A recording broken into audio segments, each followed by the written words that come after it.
এই যে দর্শক বিন্দু, আবারও চলে আসলাম হাওড়ে।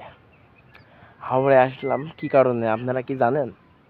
হাওড়ে আসলাম মাছ মারবো এখন আর কি।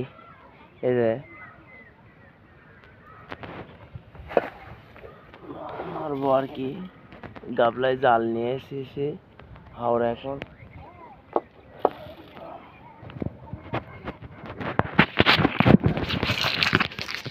এই যে মাছ মারবো, গাবলায় এখন জাল নিয়ে এসেছি হাওড়ে পাতবো, তার জন্য বুঝলেন দর্শক বিন্দু।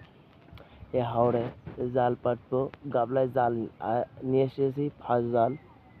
অনেক মাছ হচ্ছে এই হাওড়ে, তার জন্য মাছ মারতে আসলাম হাওড়ে, বুঝলেন দর্শক বিন্দু। হ্যালো গাইস, আবারও আসলাম ভিডিওতে। এই যে মাছ মারবো এখন, জাল পাতবো, গাবলায় জাল আছে, হাওড়ে আসলাম। অনেক বড় হাওর এটা, কুষ্টিয়া জেলার। এখন জাল পাতবো, মাছ মারবো, তার জন্য আবার হাওড়ে চলে আসলাম।